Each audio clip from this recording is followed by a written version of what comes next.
Now, I must have spoken about 50 times in this building, in this room, and I've never spoken about Eureka.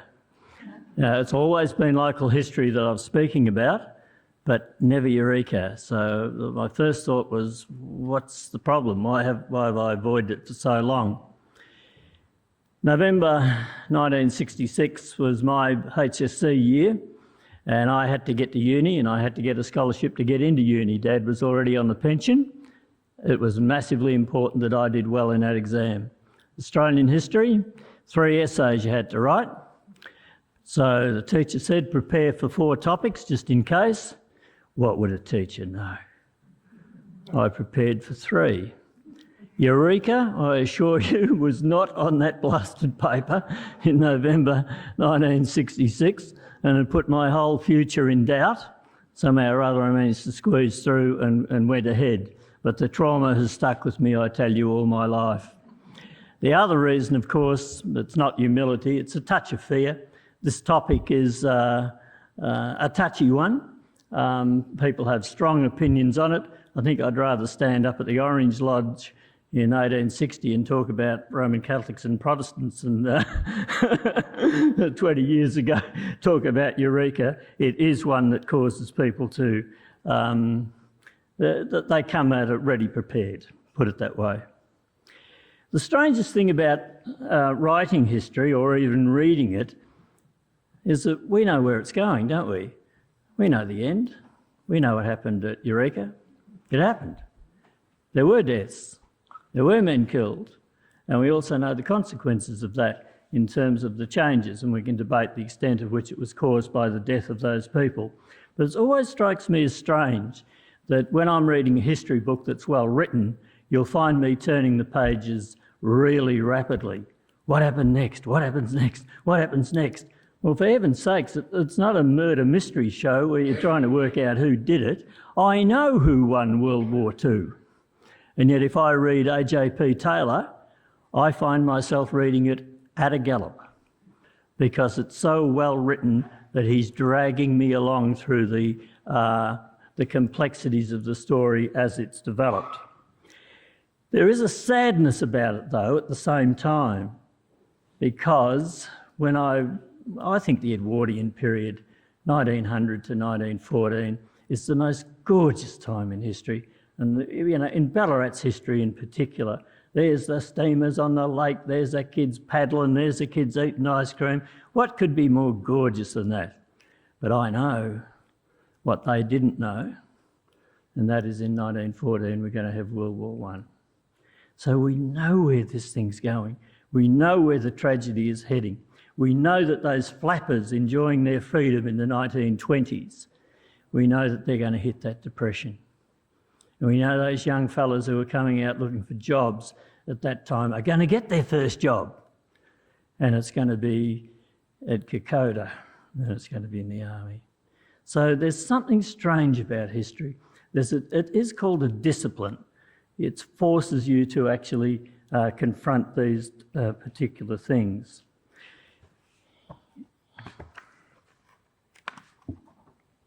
Now, some historians, and I dare say some people in this room, will not be happy with the sort of approach I'm taking tonight, because some people say the historian's job is to explain what happened, not to speculate, not to have a view of, let's say, what are the other possibilities.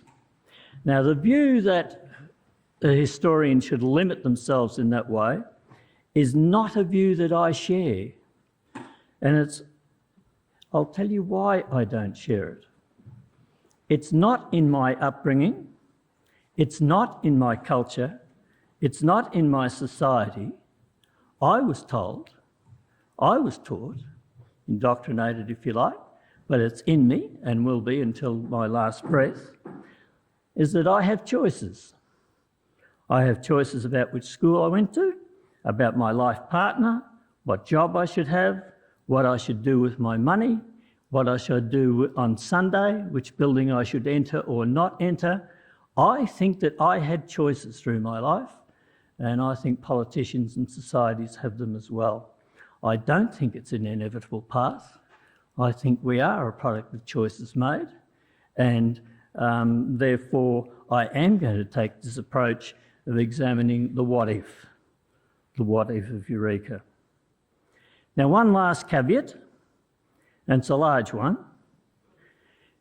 November 1854. We're only a month away from it.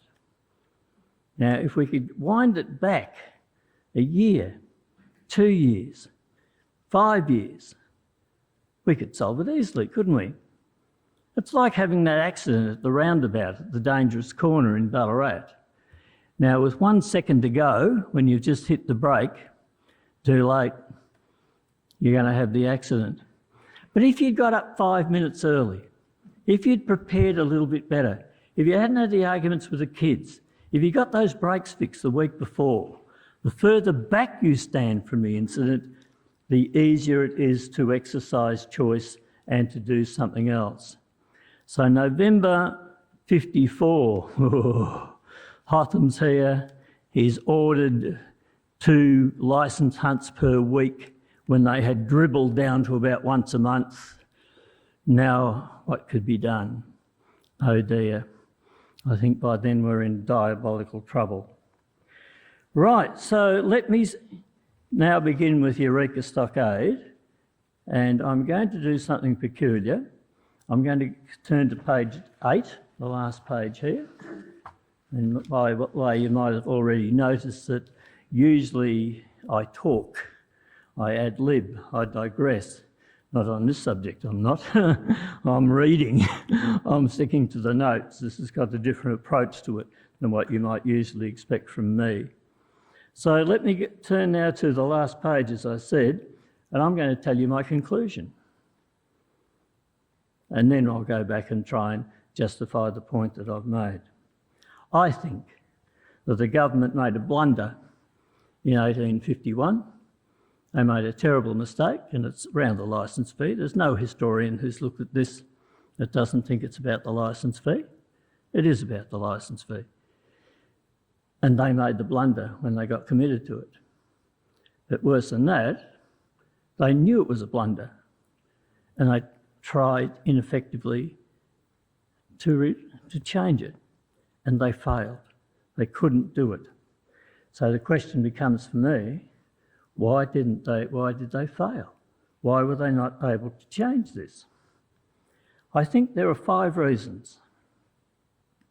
Firstly, the government in London made the extremely democratic decision to hand over control of the goldfields to the Legislative Council. It wasn't in the power of La Trobe or Hotham to make the decisions. They recommended things to the council. The council made those decisions. So London has made an incredibly democratic decision to hand over power to a non-democratic body. Oh dear. There's consequences for that which are deadly.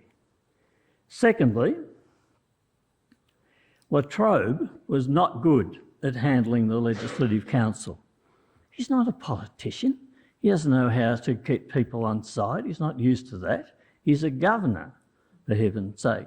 And now he has to deal with people and convince people and all the rest of it. He had them. There was a committee meeting where they tried to change this law on the licence tax. And he had the numbers. They were going to vote for it. Oh, Christmas coming up, recession, and they stopped it. In sporting terms, it's like having your opposition 8 down for 25 and then, clapping and carrying on and cheering and all the rest of it. And then, oops-a-daisy, you forget to get the last 2 people out, don't you?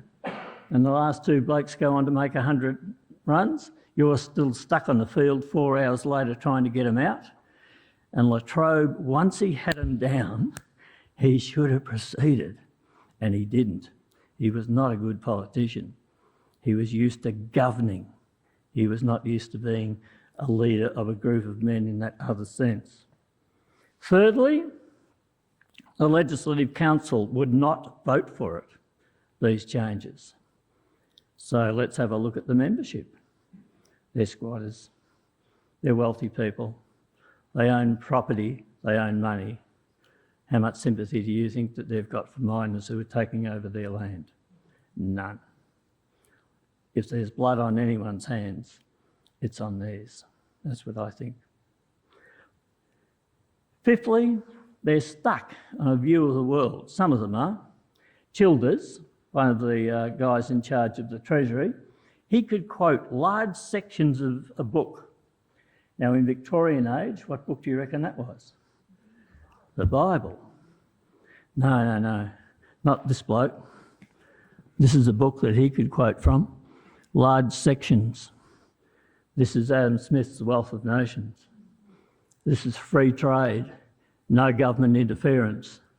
And he was mad keen on this, and he was stuck within his own worldview, and he couldn't take the common sense moves to get out of it.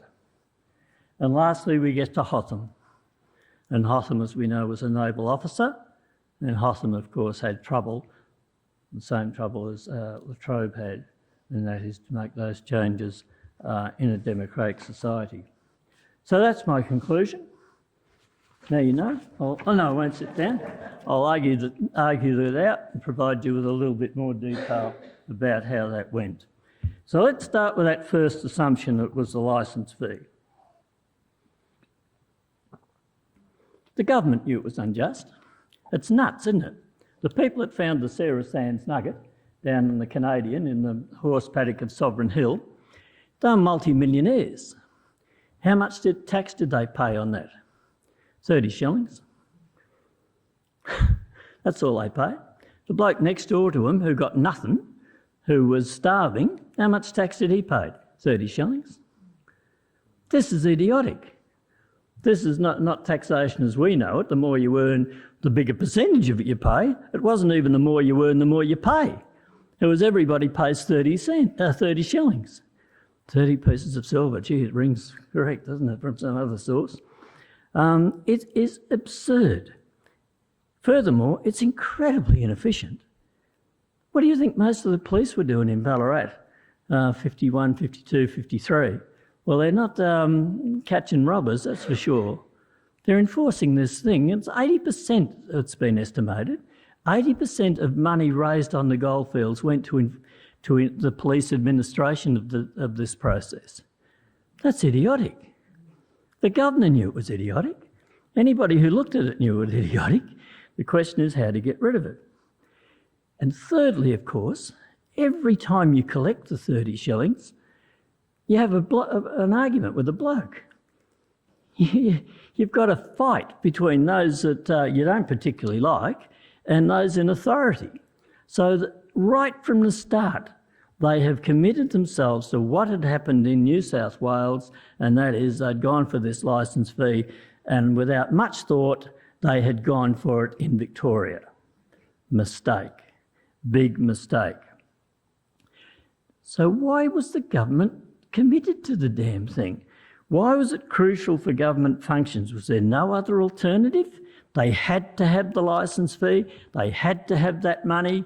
Those miners were yelling and screaming, we want roads, we want protection. And then not much longer later on, they want education and they want hospitals and they want Ballarat set up for them. So, you know, you can't have your cake and not pay for it. These miners can't say we're not prepared to pay any taxes. They have to pay taxes. If you want these things that you want to spend the taxes on, taxes have to be raised. Right. But does it have to be the licence fee? Was there another tax, another way of taxing those miners that would have been more efficient, that would have been fairer, that wouldn't have generated conflict? Yes, there was.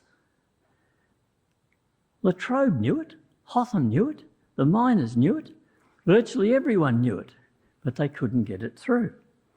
And what I'm talking about is an export tax on gold. Now, it's 2 and 6 per ounce. They finally wanted to get it through at 2 and 6 an ounce. Now, I've done a little calculation on that, and that's about 3%. So they were getting £4 per ounce for gold. You find 1 ounce of gold, you get £4. Yeah, you try and sell it. Well, good luck selling it to you might sell it to a bloke in Melbourne, but 95% of that gold went to London. This is globalisation. This stuff is exported. And it doesn't matter how much you produce of the stuff, London keeps buying it. So this is what was being suggested. Let's have everybody, the people that got the 1,317 ounce Sarah Sands nugget, charge them 1,317 multiplied by 2 and 6. They would pay a big share. Those who get nothing, pay nothing. How would you collect it? Well, it's got to be put on a ship. You want to try and hide it on the ship from all the robbers and all the other blokes? There'll be smuggling. People will try to smuggle it. Well, as if people didn't try to get around the licence fee as well. There's always leakage with taxation. You don't get it all, but to tell you something, further down the track, they did introduce this export duty. Did they lose anything in smuggling? Tiny, tiny bit. Nothing to worry about. Nothing to worry about. So that's what they were trying to do. That was the thing that they came up with, this export duty on gold. Latrobe went in September 1852, and he recommended to the Legislative Council that they get rid of the licence fee and they introduce this export duty. He recommended. This is the governor of the state. 12 months earlier, it would have just been, he'd signed it and would have gone straight through. He's received this bit of paper from London that says all this stuff has to be okayed by the Legislative Council. So now he has to go to this body and convince them that they ought to pay up. But of course, they're not going to do it. Latrobe had just received instructions from London that the council would now assume responsibility for the goldfields and for the gold revenue. Now, where do I get this stuff from? This is for A Blended House by Ray Wright. Is he in the audience? Should be. I've got an enormous amount of respect for this bloke who lives in Ballarat and lectures at the Federation Uni. I don't know whether he still does, but he did a couple of years ago. And he's had a really, really, really close look at that blended house, he calls it. The Legislative Council, when it was half government appointees and half voted for, on an incredibly limited franchise. No females and only people who had a certain amount of income. Right, let's move ahead. It's 12 months later. It's now November the 9th, 1853, and Latrobe announces again that the government is going to have another go at this and they're going to introduce an export duty. He sets up a select committee. He didn't stack it. He didn't watch Yes Prime Minister to find out how to do this thing properly. He just somehow or other 5 blokes get appointed. He's got 3 of them on side and it looks like it's going to go through. And then, oh dear, Christmas break. 6 weeks off. And in that 6 weeks, the forces who are against it, and we have a bit of a think about who the devil they were, they rally and they go to the miners and say, this will be an additional tax. You will have to pay your licence and this is tyranny, this is terrible. So enough of the squatters, enough of their mates and enough of the miners broke ranks, and it didn't go through. So that was the end of that second attempt. The squatters were the main one. Why would they oppose it? Because this is the age of free trade, and they're saying if there's an export tax on gold, the next thing we'll have is an export tax on wool. And then what will happen? We'll all be ruined, said Hanrahan, and that will be the end of the whole deal. So the squatters were hot and strong. The businessmen of Melbourne in particular had the same view, that government should have no role in the economy, or virtually none, and that was the real religion, if you ask me, of that particular age. Would it have happened? Well, gold is a very, very peculiar product. Let's compare it with wool. Let's say we doubled the price of wool at that time. Well, purchasers would buy New Zealand wool, wouldn't they? And our blokes would suffer. There would be unemployment. The squatters would lose. But gold doesn't matter. Gold, no matter how much of it is produced, is bought. It's incredible. There's hardly a change in the price at that time. It moves from about £3.17 and 6 to £4. It floats a little bit, but it floats within a very narrow range. If there's two pubs on a corner and one pub's very successful, the other one dies. If there's two mines right next to each other, they both can flourish because they are not in competition. Gold is different. And once they introduced that export tax, did that cause a decline in people buying Australian gold? No. We have 100% clear evidence it did not impact on the purchase of Australian gold. So it was beaten because of that. Right. Latrobe goes, his farewell speech. I've planned all these new developments. You're $1 million in debt. So see you later, I'm out of here. The budget was around about £3 million, £2.5 to £3 million. £1 million debt is pretty savage stuff. So Hotham gets to Australia and looks at the piece of paper and he sees that he's heading towards £1 million worth of debt. Now, Hotham is in the Navy and he knows what happens to people who lose battles. They lose careers. They're finished. And if he has to report straight back to London, you know that colony that you've just named after the Queen? I've bankrupted it. It ain't going to be good. He will be sacked immediately. So he's not so much scared of the populace under him, he's scared of working within that system and he thinks he knows the system. In 1853-54, the Legislative Council, they increased public works by £500,000 and they reduced revenue collecting by the other £500,000. There's your £1 million worth of debt. Diabolical trouble. Right, what's Hotham to do? Well, first of all, he sacks people left, right and centre. He cancels all the programs that they're going to develop, and then he sets out to increase revenue. And his idea of increasing revenue was to double the number of times that you inspect for licences. And that was a hideous mistake, an absolute hideous mistake.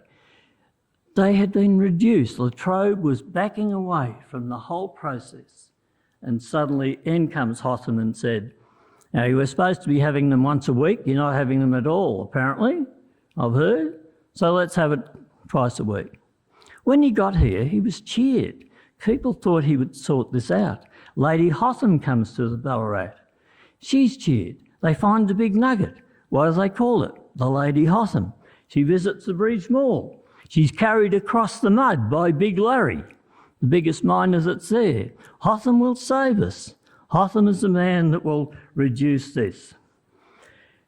And on the 16th of November, he's extremely surprised to find that the Royal Commission into the goldfields that would be established because there are people there who are not happy with what he was doing. And then we have the stockade. Now, I'm not going to talk about that bit. I'm going to jump to the arguments about the thing and this export duty. On March the 27th, 1855, the Royal Commission handed down its report. Before The Stockade, they're getting around to it. We'll meet next week. No quorum available. Oh dear, bloke's crook. Oh dear, well, this will take a while. After the Stockade, they meet very, very, very quickly. 2 days later, they introduce the export duty. It sailed through. Instead of meeting opposition, it absolutely just went through. In the aftermath of the Eureka, pastoral and other urban businesses had insufficient support. That's what Mr. Wright says, and I agree with him entirely. Things that were unthinkable now sailed through after Eureka. Anything that had the word democratic associated with it before Eureka would have been seen as communist or something. Unthinkable. After Eureka, they just get nodded through. They just get nodded through. Now, I can't prove to you that what happened here on this plot of earth causes to happen, but crikey Moses, if you haven't got a few suspicions about that, there's something wrong. The licence fee became the £1 annual miner's right. The miners insisted on that because if you had a miner's right and there was an argument between two lots of miners about who held this ground, if you had a miner's right, you had a claim to that ground. If you had no miner's right, you had no chance at all. You were gone. So the miner said, we like the miner's right, we just don't want to pay a ridiculous amount of money for it. It wasn't called the miner's right then, was it? It was the licence. So they changed it. Brilliant, brilliant piece of publicity, superbly done, and that sailed through as well. The Legislative Council was increased from 54 to 66. 8 of them came from the Goldfields area. Right. Now, according to everything that Hotham had been told, he's now heading for bankruptcy. They're in terrible, terrible trouble. So it's only a matter of now checking to see what would happen. And what did happen? Victoria flourished. The amount of gold that was won in Ballarat, for example, in the 4 years before Eureka, 990,000 ounces. What about the 4 years after Eureka? 2.6 million. Who had control of the Ballarat goldfield regulations after Eureka? The miners themselves. There were monster meetings on the top of the Dana Street Hill in Lydiate Street. And when I say monster, I mean 3,000-4,000 miners. And when they voted on what they want done, right, all those in favour, and you got your miners right out, and you waved it. And that was your right to vote. So Ballarat absolutely flourished, and Bendigo and Castlemaine. The greatest period of wealth creation in this goldfield area occurs 55, 56, 57, 58, when the miners themselves have control of these regulations and they're implementing them. So this disaster, it's only a matter of now how can we get some money out of these into government revenue? Well, let's have a look at just 1 year. Let's have a look at the year 1858 to see what happened. Total revenue coming into the government, £2.9 million. Total expenditure, 2.3. A surplus of £627,000. So it didn't cause an absolute disaster. And if you go into the details, you can see why. Here's the revenue. From gold, 67,000. Oh, geez, that's not much, is it? Only 48,000 from miners' rights, 18,000 from business licences, courts, only 50, no one was interested in that, and escort fees, they charged you 1% if they took it down to the bank in Geelong or Melbourne for you. I reckon that's a reasonable amount. And said, geez, I'm not going to risk Ned Kelly's dad bonging me on the head. I reckon that's quite reasonable. £457. So of that £2.9 million, Only 67,000 came directly from gold. Where the hell was the government getting its money from? Same way they do now. From the sinners, from grog, from customs, from tobacco and tea and coffee. Customs duties. Huge numbers of people were pouring into this place. 1.6 million came through customs duties. Quietly connected, paid before it could get off the wharfs down in Melbourne. No problems at all. Import duty on wine, for example. The government collected 761,000 pounds from just the amount of wine that was pouring in. And who was buying that wine? Well, people presumably who've got money in their pocket to buy wine, miners, businessmen, etc. Now, what about that export duty? How'd that go? They collected £300,000 from that. £300,000. So the goldfields of Ballarat and Castlemaine and Bendigo and Chewton and Avoca and Maryborough were paying its way. Those that found the gold paid more. Did they complain about it? Well, ineffectively, not organised in a way, not politically. It was just done, and it was done fairly quickly. And what about the costs of the thing? With the abolition of the licence, 2/3 of the Goldfields administration, half the police on the field were no longer needed. So there you go. Thus the net revenue from the field would be greater than before. So what I'm telling you is there was a solution to this. It's not the solution one wins, one loses. It's not if the miners win, the government goes bankrupt, or if the government wins, the miners get broken. There was a solution to this that enabled the miners to prosper and for the government to meet its obligations and to go about spending on roads and railway systems and whatever it is that they wanted to do. There wasn't that thing didn't have to stay with us forever, that dreadful, dreadful licence fee. Which gets me to goodies and baddies in history. This little book stays by my bed. It's called Why Don't We Learn From History? And it's written by Liddell Hart, that's his name. He's a British historian and he pushed tanks just after World War I.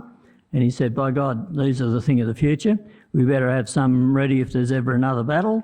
And of course, no one listened to Liddell Hart until the Panzers came through in 1940.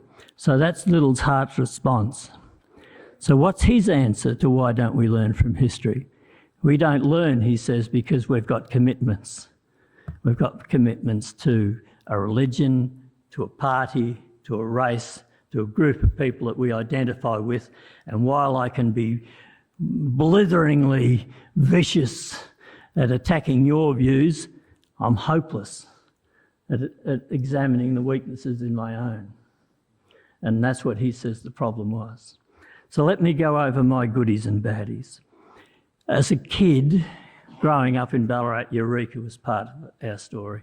And we copped it at primary school and secondary. We didn't cop it, that's the wrong word. We were taught it, and I appreciated those teachers that did this.